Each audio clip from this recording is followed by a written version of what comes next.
Hello everyone, welcome back to my channel. My name is Zach, and today I want to look at some of the stuff that Gary Vee has spoken about on Yahoo Finance, I believe.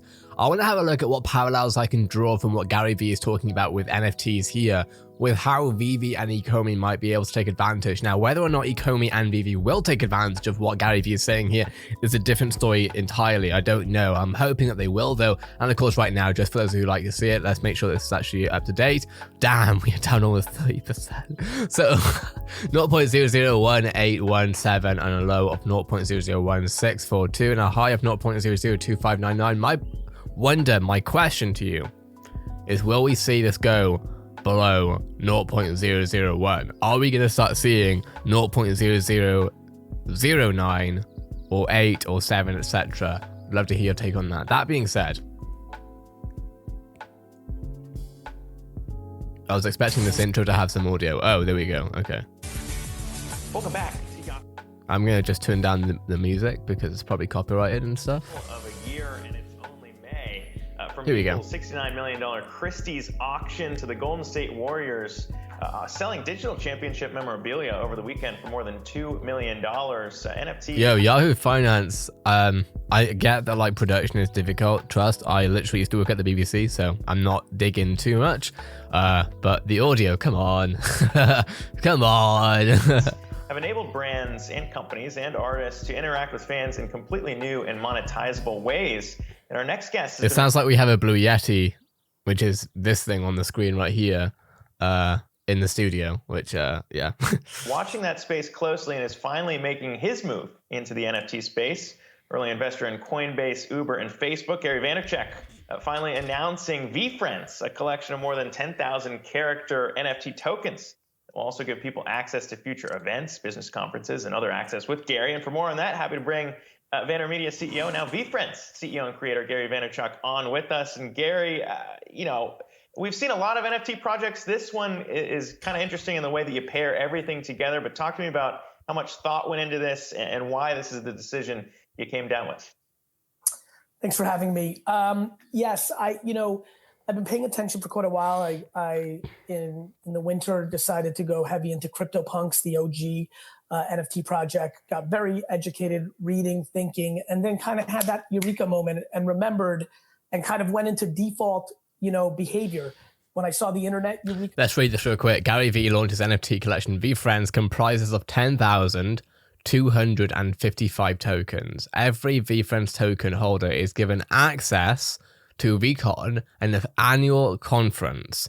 Now, I don't know if he's going to go over what VeCon actually is in this, but essentially it's a conference or a convention, really, I guess, where there's going to be many sort of business people, sort of, industry analysts, I guess, people who work within this industry. I believe also we're going to see entertainers like, hip hop artists, etc. All the cultural stuff that we see in the sort of business landscape, I guess, will be there, I think. And then tokens will be sold using Dutch auction method. That said, let's listen to what Gary has to say. The moment I launched an e-commerce wine business before anybody was doing that. When I saw the social media content thing, I launched a long form YouTube show and stood up an account on Facebook and Twitter very early on. I know this NFT thing is long term. I think a lot of the projects, to your point, are short term and there'll be money lost. Much like internet stocks in 99 and 2000, I think we get greed and short term and quick buck mentality, unfortunately, gold rush. But the macro NFT thing is real. And so I decided to stand up my own project. For me, in order, it was about building intellectual property. I'm an 80s kid, Transformers, Thundercats, but Pokemon, Harry Potter, I even built VaynerMedia mainly to buy nostalgic IP and refurbish it. I see NFT as a gateway to create IP. And then underneath it, I'm using the smart contract. Most people are just putting out art. All 10,255 tokens are a ticket to an annual 3-year contract for everybody who buys one conference called VeCon, which is looking to be like a Davos meets South by Southwest meets Rolling Loud and Coachella. So what people are missing is it's a smart contract and real life things can happen, not just the digital aspect. Gary, it's good to talk to you. When you say you think you know that NFTs are long term, there's a lot of those who are watching this say, I'm not so sure. Walk me through what it is that you see. What's that potential that tells you this is here to stay? Human behavior. We need social currency to communicate with each other. Okay, let's read this. He's about to go into social currency, which is really, really important. Before we do, early investor in companies like Facebook, Twitter, Tumblr, Venmo, Snapchat, Coinbase, and Uber. And of course, VaynerX chairman and VaynerMedia CEO. VaynerX is the holdings company, I believe, for VaynerMedia, probably Vayner Sports, Vayner Gaming.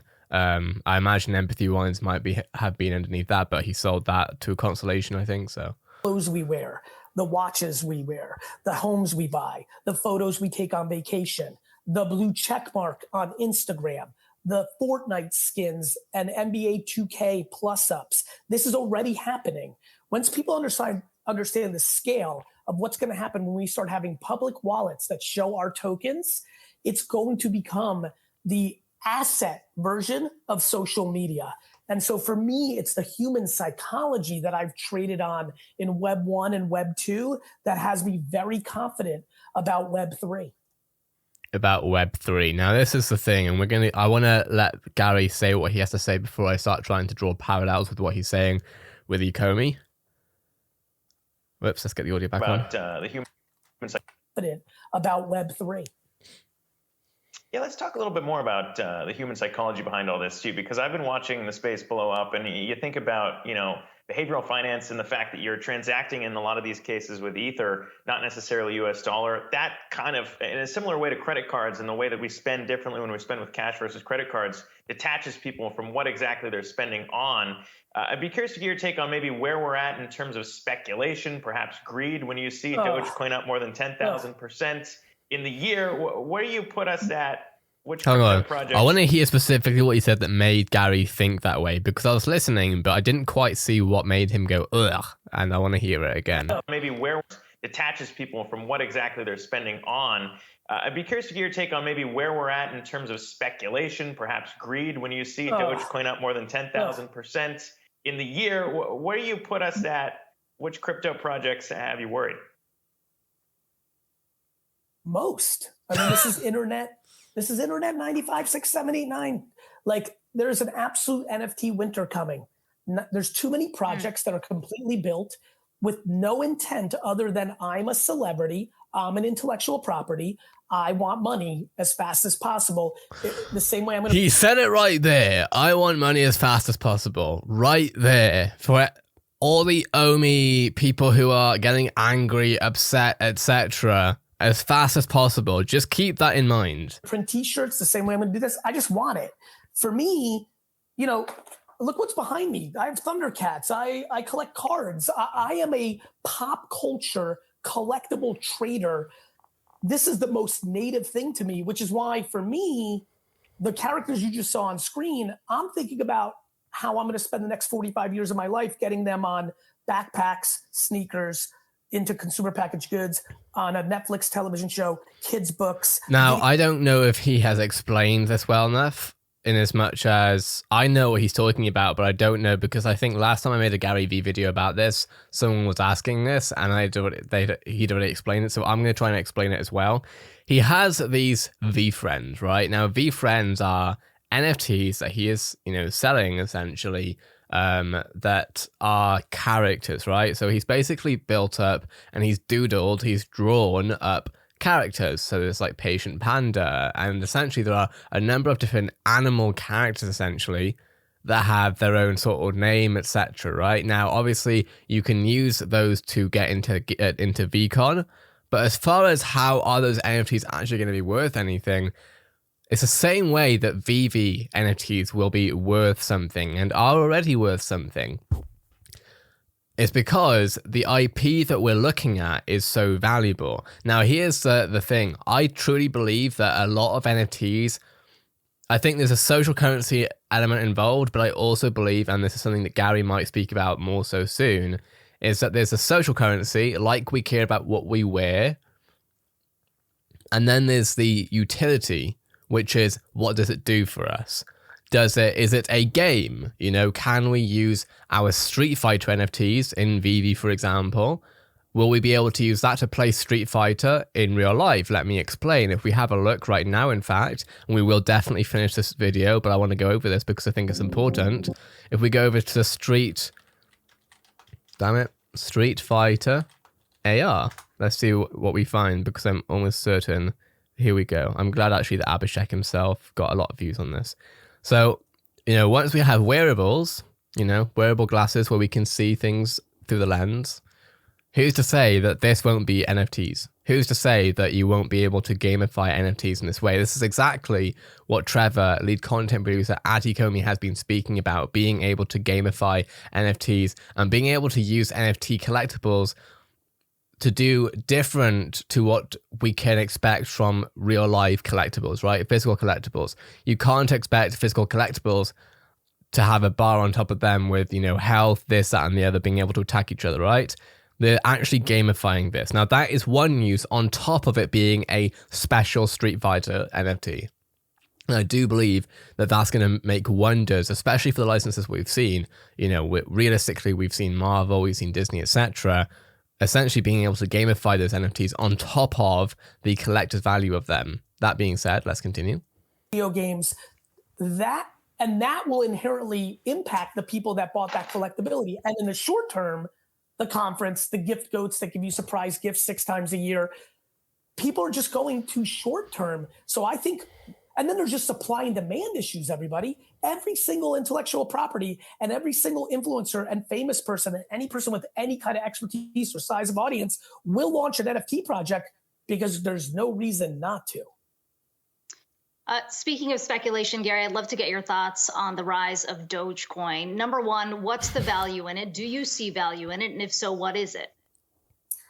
You know, I don't like to talk about things I don't know. So, you know, big shout out to my brother who bought Doge the day it came out years ago. I got a ton of it given to me because Aaron Battalion, one of the great technologists I know, really educated me on crypto. And I was early into Bitcoin and Ethereum itself. And Doge was one of those things that popped up during that early time for me. But look, what's the value of a Michael Jordan rookie card, which I will buy with quite a bit of the money I make with VeFriends? It's a human on a piece of cardboard. It's humans' belief. And so you get enough humans believing, things get very, very interesting. We weren't around when money was established. We weren't around when gold was established. Diamonds. We take that as if it's always been that way. Literally. You know, we act as if innovation won't happen during our lifetime. You know, I don't know anything about Doge except for the enthusiasm on social and the fact that 400,000 people hit me up a day saying, tout it. And I will not talk about things I don't know. But I promise you that people are very naive to what the blockchain and the internet together at scale mean. And we will feel the impacts of that for the rest of our collective lives. Now, putting this into context with Omi, right? Each NFT that VeVe puts out, especially right now, in my opinion, is as well. So everything is as valuable as you make it out to be, or at least as humans make it out to be. So for example, I have a £20 note here, right? Now, that's plastic. What use does it have? Well, obviously I can go to the shop and I can buy something with it. But apart from that, I can't eat with £20. I can buy something with it. I can buy food. So, and I think a lot of you who are watching this, if you're already watching this, you probably get that already, right? Now, VeVe NFTs, and I actually saw this, thank to Poor Man Printing for inviting me onto the podcast yesterday. Super appreciate it. I saw a few people talking about the fact that we need not just crypto YouTubers to be speaking and to be showcasing Batman NFTs. We need Batman YouTubers. We need comic book YouTubers. And honestly, I agree. At the same time, am I worried? No. Because there's a reason why we haven't got that yet. There's a reason why we're not there yet. And it's because we aren't there yet. Literally. Does that mean we're never going to be there? No. But this is why a lot of OMI holders who keep messaging me and telling me how bad an investment it is. And, you know, I don't give financial advice, so you do what you want. But people keep telling me this, and I'm like, if you actually look at the business, you'll know roughly, not entirely. I don't know exactly what's internal at Ecomi. I've never spoken to anyone at Ecomi. you know, apart from being in Twitter a little bit with replies, not even in DMs. Now, I can understand based on what Reese, based on what Dan, based on what David, based on what Trevor have all said, that their company is not ready to be taking on mainstream attention yet. They actually have to build the platform to be ready for that. But the only thing that people care about, and I get this from a crypto perspective because I think that is the world of crypto, people just care about the price going up, new exchanges being on there, and I get it. I get that they have said that we're going to be seeing new exchanges, and sometimes it's a bit slower. That is business. And anyone who tells me that I'm wrong for thinking that that's normal, that's up to you. That's totally up to you. But that is how this works. It's a business at the end of the day. Hey, listen, I always respect a guy who comes on here and says, look, I don't want to shill things people are telling me to shill. When it comes to the NFT space, though, I want to dig deeper into your warning about that because, you know, I've been watching the NFT space too. And it seems like this project aside, when we're talking about real use cases for a token that will give you access to something, there are a lot of worries that I have when it comes to maybe replicating. You know, you can see the NFT in the way it's traded on the smart contract, but platform to platform, we could see replication across things that bring up questions and concerns there. So, I mean, when you look at maybe the one thing people are overlooking when it comes to why they might be worried about other NFT projects, what are you seeing now? Are you talking about fake projects on OpenSea where somebody thinks they're buying the wrong thing because people are undereducated? Or are you going in a different direction, my friend? That would be one of the directions, or maybe, you know, even having something on OpenSea and shifting it over to a different platform. The on-ramp from taking an off-chain item in the memorabilia space and putting it onto the blockchain seems to me to where there might be issues. Yeah. You mean people creating a digital representation of something and then claiming they'll give it to you but don't deliver, things like that? Yeah, things like that. You know, look, I mean, look. I was there for Internet 96, 7, 8. I think he just wanted Gary to say something. I don't think he was ready for the actual conversation, maybe. Nothing against this person or anything. I just found it funny. Deliver, things like that? Yeah, things like that. You know, look, I mean, look, I was there for Internet 96, 7, 8. Everybody was scared of credit cards on the computer. Remember when everybody said social media was bad because your daughter would get kidnapped at the mall? Humans are inherently scared of new things. I've been working for months now, putting out educational content to my community around here's what a non-custodial, wallet is. As a matter of fact, one of the biggest decisions I made with VeFriends was to make it crypto native, not to take fiat, because I think it's important to get people accustomed with new things. Unfortunately, when there's new things that happen, the bad guys come out just as much as the good guys come out. And so, if not more. Yeah, I mean, I think everybody here, before you buy an NFT, spend 20, 30 hours. Don't go just blindly buying my NFT because I've been right about things in the past. Get educated, understand what you're doing. Like people, this fear of missing out is, this is why I built VeFriends. We have to teach people to be insular. Everyone's looking for so much outside validation. The fear of missing out of a party or not being on Doge is driving people into silliness. Genuinely. Gary, finally, we're talking a lot about content moderation today because of this decision that came down from the Facebook oversight board. But as somebody who very early on saw the potential in social media, who's expanded their brand as a result of that, I wonder what you think of the conversation that's happening right now around how much power. Okay, so that's not NFT stuff, which we're not going to look at right now. But in general, what Gary is saying here really does apply to anything, not just VeVe and Ecomi, but anything.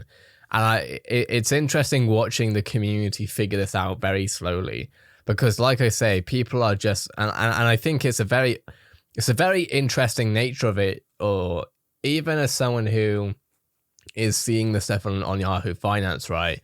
And I've noticed that people obviously like to know the price very often, right? And I understand why, because people are investing and they want to know where their money's going. I totally understand that. But as far as being reactionary to it, how long has this been going? So obviously it started back then, but I'm sort of thinking about when the hype began. So we're looking at around March 19th, roughly. March, February, May. So since the peak that we've had, where it's essentially 1 cent roughly, It's been 3 months, right? Roughly, maybe 2 months, because we're heading to June. Roughly 3 months.